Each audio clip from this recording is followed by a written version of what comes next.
સુરતમાં 63,879 children bank નોટો સાથે 2 ઈસમોને ઝડપી પાડવામાં આવ્યા. પાર્સલમાં 500ના દરની અસલી 112 નોટ પણ હતી. નોટો ઠાકોરભાઈ પરમાર પાસેથી લીધી હોવાનું આવ્યું સામે.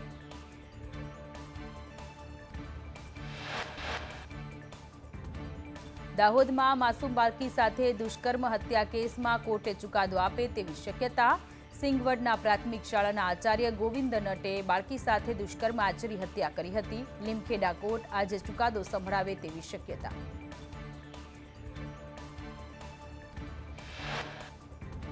અમદાવાદમાં mission clean Chandola demolition part 2માં બાકી રહેલા 15% કાચા પાકા બાંધકામને તોડી પાડવામાં આવ્યા.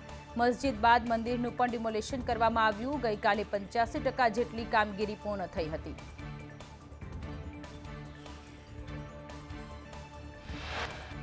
અમદાવાદના ચંડોળામાં પ્રોટેક્શન વોલ બનાવવાની કામગીરી કરવામાં આવી. વોલની કામગીરી બાદ રેલિંગની કામગીરી શરૂ થશે. તળાવના ડેવલપમેન્ટની કામગીરી પણ શરૂ કરાશે.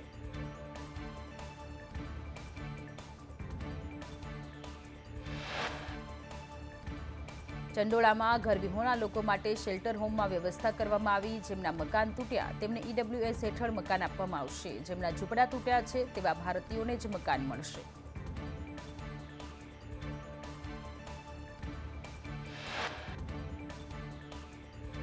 જામનગરના કાલાવડમાં ડિમોલેશનની કામગીરી હાથ ધરાઈ. નદી પટમાં વહીવટીતંત્રની 3 ટીમોએ ગેરકાયદે બાંધકામ તોડી પાડવાની કામગીરી શરૂ કરી. 100 જેટલા ગેરકાયદે બાંધકામોને દૂર કરાશે. મોરબી મહાનગરપાલિકા દ્વારા દબાણ હટાવવાની કામગીરી કરવામાં આવી. નવા હાઉસિંગ બોર્ડ વિસ્તારમાં કામગીરી કરાઈ. રોડની સાઈડમાં કરવામાં આવેલ દબાણો દૂર કરાયા.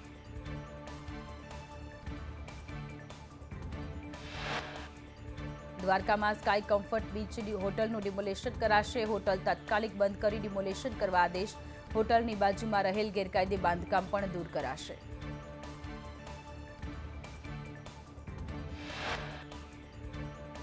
વડાપ્રધાન મોદી 2 દિવસ ગુજરાતના પ્રવાસે આવશે. ગાંધીનગર મહાત્મા મંદિરમાં 27મી મેના રોજ શહેરી વિકાસ વિભાગના કાર્યક્રમમાં ઉપસ્થિત રહેશે. PM Modi Ahmedabad Gandhinagar riverfront phase 3નું ખાતમુહૂર્ત કરશે.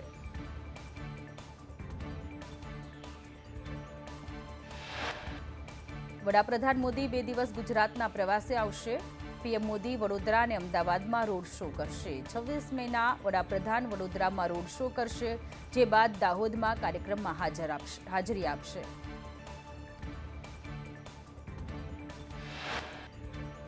દાહોદ બાદ વડાપ્રધાન મોદી કચ્છમાં કાર્યક્રમમાં હાજર રહેશે. કચ્છથી પરત ફરી અમદાવાદમાં રોડ શો યોજાશે. 27 મેના રોજ મહાત્મા મંદિરમાં શહેરી વિકાસ વિભાગના કાર્યક્રમમાં હાજર રહેશે.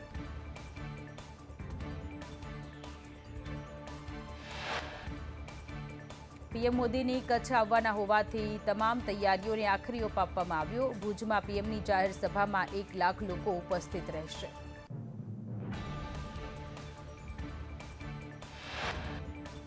કેબિનેટની બેઠકમાં ગેરહાજરી મુદ્દે રાજ્યકક્ષાના મંત્રી બચુ ખાબડનું નિવેદન. કહ્યું, હું કોઈ ભાગેડુ ધારાસભ્ય કે મંત્રી નથી. હું લોકોની વચ્ચે રહીને કામ કરી રહ્યો છું.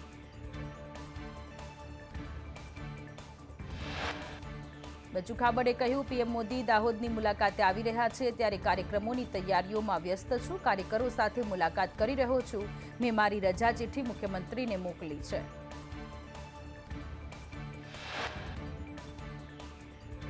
વેરાવળમાં જાહેરમાં દારૂ વેચાતો હોવાના ધારાસભ્ય વિમલ ચુડાસમાએ આરોપ લગાવ્યો. પોલીસની રહેમનજર હેઠળ દારૂ વેચાતો હોવાનો આક્ષેપ. ધારાસભ્યએ દારૂના વેચાણનો વિડીયો જાહેર કર્યો.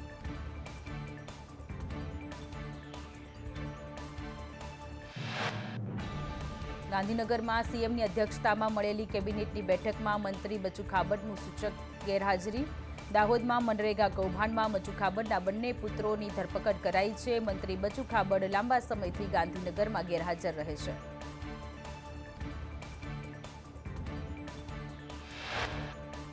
વડોદરા કમાટી બાગના કોર્પોરેશનના 150થી વધુ સફાઈ કર્મચારીઓ હડતાળ પર ઉતર્યા. બાગ બગીચાના કામ કોન્ટ્રાક્ટ પર આપતા કર્મચારીઓનો વિરોધ.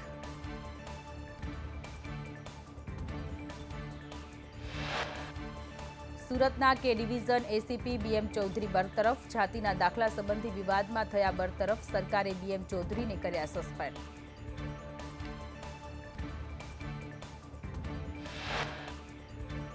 સિંહ વસ્તી ગણતરી બાદ રાજ્ય સરકારે સિંહની સંખ્યા જાહેર કરી. રાજ્યમાં કુલ 891 સિંહનો વસવાટ છે. વર્ષ 2020 બાદ સિંહોની વસ્તીમાં 32% વધારો નોંધાયો.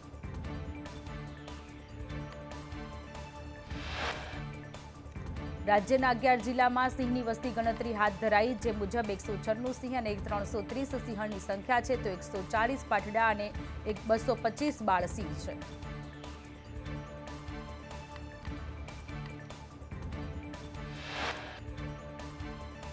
પીએમએ પ્રોજેક્ટ લાયન હેઠળ થઈ રહેલા પ્રયત્ન ગુજરાતમાં સિંહો માટે અનુકૂળ વાતાવરણ જ નહીં, પરંતુ તેમના રક્ષણની પણ ખાતરી આપી રહ્યા છે. તે જોઈને આનંદ થયો હોવાની વાત પીએમએ કરી.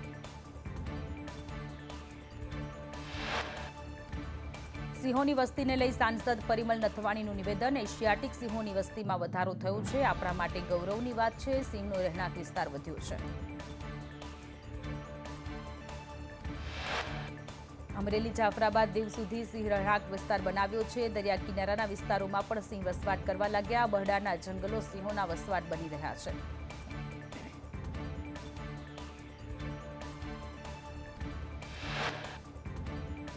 ઉનાળાની તરસ छिपाવવા સિંહ યુગલ સ્વિમિંગ પુલ પહોંચ્યું. ગીરના ફાર્મ હાઉસમાં સિંહણનો પાણી પીતો વિડીયો સોશિયલ મીડિયામાં વાયરલ.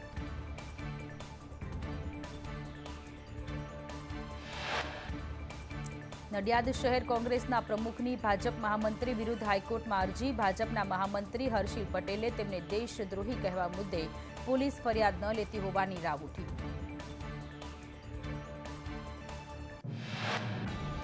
નડિયાદ કોંગ્રેસ પ્રમુખ હાર્દિક ભટ્ટે શહેર ભાજપ મહામંત્રી હર્ષિલ પટેલ અને શ્રેયસ ભટ્ટ વિરુદ્ધ ફરિયાદ કરવા માંગ કરી. ભાજપ નેતાએ કોંગ્રેસનો હાથ દેશદ્રોહી અને સાથ આપે તેવી પોસ્ટ મૂકી હતી.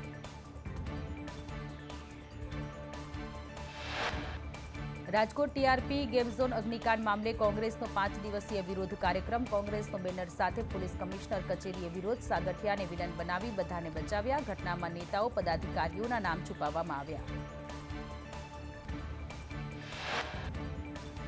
ભગવાન જગન્નાથની રથયાત્રામાં રૂટમાં મેટ્રોની રેલની કામગીરી વિઘ્ન બની. રૂટમાં ફેરફાર અંગેના ગજગ્રાહના વિવાદનો અંત આવ્યો. રથયાત્રાના રૂટમાં ફેરફાર નહીં થાય.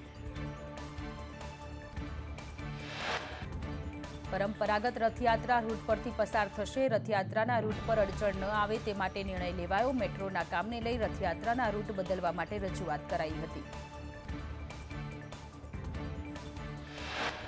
વડોદરાની એસએસજી હોસ્પિટલમાં કોરોનાને લઈ તૈયારી. એસએસજીમાં 22 બેડનો કોરોના વોર્ડ તૈયાર કરવામાં આવ્યો. 22,000 લીટરના 2 ઓક્સિજન ટેન્ક તૈયાર કરાયા. શંકાસ્પદ લાગતા દર્દીઓના ટેસ્ટિંગ શરૂ કરાયા. ગઢડામાં અનિયમિત વીજ પુરવઠાથી લોકો પરેશાન. વીજ પુરવઠા મામલે લોકોની પીજીવીસીએલ કચેરીએ રજૂઆત. બાબરપરા ધોળિયા વિસ્તારમાં વારંવાર વીજળી ગુલ.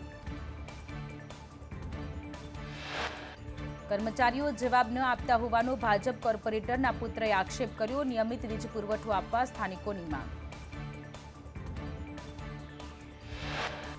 જેતપુરમાં પ્રદૂષણ માફિયાઓ બેફામ બન્યા. ભાદર નદીમાં કેમિકલવાળું પાણી છોડાયું. કેરાળી લુણાંગરા ગામ પાસે નદીમાં ફીણ જોવા મળ્યા. વરસાદમાં નદીમાં કેમિકલવાળું પાણી છોડાયું.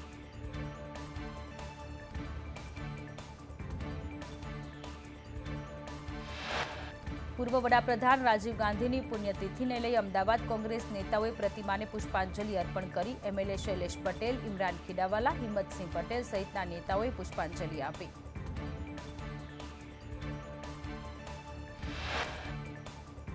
ભુજ નલિયા વચ્ચે 101 કિલોમીટર લાંબી રેલવે લાઇન પર પેસેન્જર ટ્રેનનો ટ્રાયલ રન કરાયું. એન્જિન અને 3 ડબ્બા સાથે ટ્રેન નલિયા પહોંચી.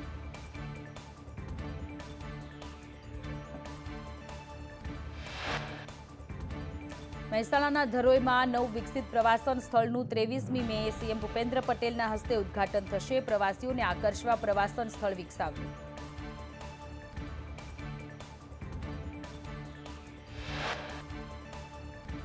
મોરબીમાં લાલચ આપી 20 લાખથી વધુની છેતરપિંડી આચરી. સાયબર ક્રાઇમે 19 ખાતાધારકો સામે ફરિયાદ નોંધી. ઘરે બેઠા રૂપિયા કમાવાની લાલચ આપી હાર્દિક પનારા સાથે 20.75 લાખની છેતરપિંડી કરી.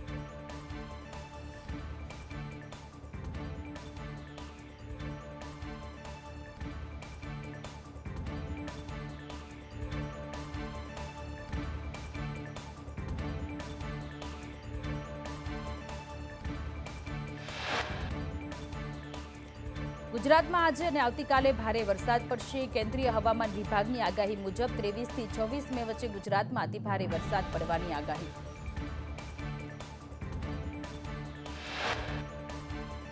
અરબી સમુદ્રમાં સર્જાયેલી સિસ્ટમ આજ સાંજ સુધીમાં લો પ્રેશરમાં પરિવર્તિત થશે. લો પ્રેશર દરિયામાં ઉત્તર તરફ આગળ વધશે તો વળી આગામી 36 કલાકમાં ડિપ્રેશનમાં પરિવર્તિત થશે.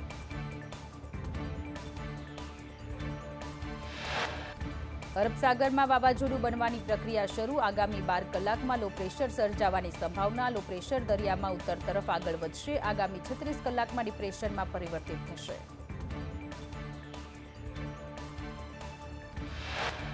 હવામાન વિભાગની આગાહી અનુસાર રાજ્યમાં 7 દિવસ સાર્વત્રિક વરસાદ રહેશે. 2 દિવસ સામાન્યથી ભારે વરસાદ રહેશે. આજે વાવાઝોડા અને ગાજવીજ સાથે વરસાદ રહેશે. રાજકોટ, અમરેલી, ભાવનગર, જૂનાગઢ, ગીર સોમનાથ અને ભરૂચમાં વરસાદની આગાહી.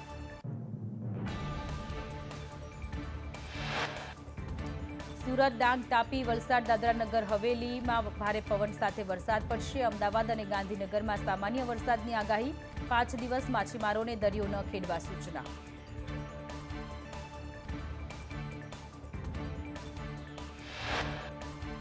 હવામાન નિષ્ણાંત પરેશ ગોસ્વામીની આગાહી અનુસાર ગુજરાત પર વાવાઝોડાનો ખતરો. અરબ સાગરમાં લો પ્રેશર બન્યું. લો પ્રેશર ઉત્તર પશ્ચિમ દિશામાં ગતિ કરી શકે છે. લો પ્રેશર વાવાઝોડું બનવાની સંભાવના.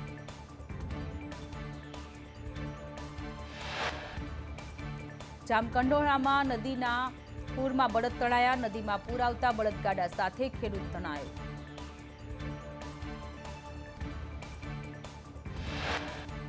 અમરેલીના વડિયામાં ધોધમાર વરસાદને પગલે ખેતરે જવાનો રસ્તો ધોવાયો. પીપળિયા ગામે ખેતરમાં જવાનો રસ્તો ધોવાયાનો વિડીયો વાયરલ થયો.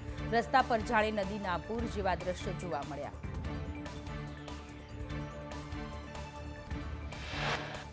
અમરેલીના સાવરકુંડલામાં બીજા દિવસે વરસાદી માહોલ જામ્યો. શહેર અને ગ્રામ્ય વિસ્તારમાં ભારે પવન સાથે વરસાદ. ધોધમાર વરસાદના કારણે રસ્તા પર નદીઓ વહેતી હોય તેવા દ્રશ્ય સર્જાયા.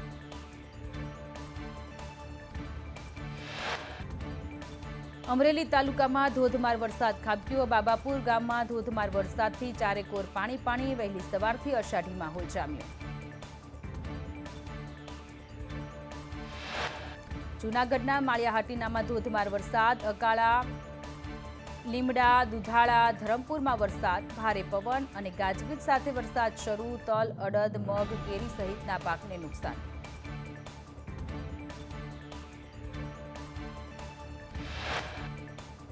જૂનાગઢના વાતાવરણમાં અચાનક પલટો આવ્યો. ભવનાથ અને ગિરનાર તળેટીમાં વરસાદ. ભારે પવનથી ધૂળની ડમરીઓ ઉડી.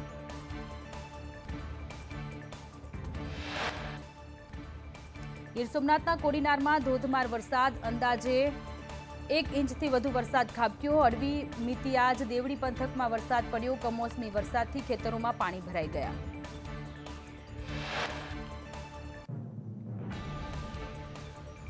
ગીર સોમનાથના વેરાવળમાં વરસાદી ઝાપટા પડ્યા. વરસાદના સામાન્ય ઝાપટામાં જ તંત્રની પોલ ખુલી. સુભાષ રોડ પર વરસાદી પાણી ભરાઈ ગયા. વેસ્ટર્ન ડિસ્ટર્બન્સના કારણે ગીર સોમનાથ જિલ્લાના ઉનામાં વરસાદ. ઉના પંથકમાં ભારે પવન સાથે વરસાદ. ચોમાસા પહેલા વરસાદથી ખેડૂતોમાં ચિંતા વધી. પોરબંદરના માધવપુરમાં વાતાવરણમાં પલટો આવતા કમોસમી વરસાદ વરસ્યો. અંદાજે 1 ઇંચથી વધુ વરસાદ ખાબક્યો. માધવપુર ઘેડની બજારોમાં પાણી વહેતા થયા. વરસાદ વરસતા વાતાવરણમાં ઠંડક પ્રસરી. દીવના વાતાવરણમાં પલટો આવતા કમોસમી વરસાદ વરસ્યો. વરસાદ પડતા વાતાવરણમાં ઠંડક પ્રસરી. ભાવનગરના પાલીતાણામાં વાતાવરણમાં પલટો આવ્યો. વાતાવરણમાં પલટો આવતા કમોસમી વરસાદ. પાલીતાણામાં ભારે પવન સાથે કમોસમી વરસાદ પડ્યો. ભરૂચના ઝઘડિયામાં ધોધમાર વરસાદ. વીજળીના ચમકારા સાથે ધોધમાર વરસાદથી ચારેકોર પાણી. કમોસમી વરસાદથી ખેડૂતોની ચિંતામાં વધારો. ભરૂચના અંકલેશ્વરમાં વરસાદથી બાગાયતી પાકમાં ખેડૂતોને ભારે નુકસાન. કેળા અને ડાંગરના પાકમાં નુકસાનની ભીતિ. સરકાર સર્વે કરી વળતર ચૂકવે તેવી ખેડૂતોની માંગ. અંકલેશ્વરના હાંસોટ પંથકમાં કમોસમી વરસાદ. કમોસમી વરસાદથી ડાંગરના પાકને મોટું નુકસાન. કમોસમી વરસાદમાં ખેતરમાં રહેલ ડાંગર પલળી. સરકાર નુકસાનીનું વળતર જાહેર કરે તેવી ખેડૂતોની માંગ. મહુવામાં કમોસમી વરસાદથી ખેડૂતોની હાલત કફોડી. યાર્ડમાં ખુલ્લામાં પડેલી લાલ ડુંગળી વરસાદમાં પલળી. અંદાજે 7,000 કરતાં વધુ લાલ ડુંગળીના થેલા પલળ્યા. સુરત શહેરમાં પવન સાથે ધોધમાર વરસાદ. વીજળીના કડાકા સાથે ધોધમાર વરસાદ. વહેલી સવારથી જ વરસાદની શરૂઆત. સુરત શહેરમાં ધોધમાર વરસાદથી શહેરના અનેક રોડ રસ્તા પાણી થયા. મોરા ભાગળ 4 રસ્તા પર પાણી ભરાયા. પાણી ભરાતા વાહન ચાલકોને હાલાકી. સુરત જિલ્લાના ઓલપાડ, કામરેજ, કીમ અને કોસંબામાં ગાજવીજ સાથે વરસાદ. કમોસમી વરસાદથી ખેડૂતોની હાલત કફોડી બની. ડાંગરની કાપણી સમયે વરસાદ થતાં ખેડૂતો ચિંતામાં મુકાયા. સુરત જિલ્લામાં ધોધમાર વરસાદથી ખેડૂતો ચિંતામાં મુકાયા. માવઠાથી ડાંગરના પાકને નુકસાન. ડાંગરની કાપણી સમયે જ વરસાદ ખાબકતા ખેડૂતોને હાથમાં આવેલો કોયો છીનવાયો. ઓલપાડમાં કમોસમી વરસાદ. 8 જેટલી મંડળીઓમાં ડાંગર માટે ખેડૂતોની ભીડ. ટ્રેક્ટર, ટ્રક મારફતે ડાંગર જમા કરાવવા લાંબી કતારો લાગી. કમોસમી વરસાદથી ડાંગરના પાકને વ્યાપક નુકસાન.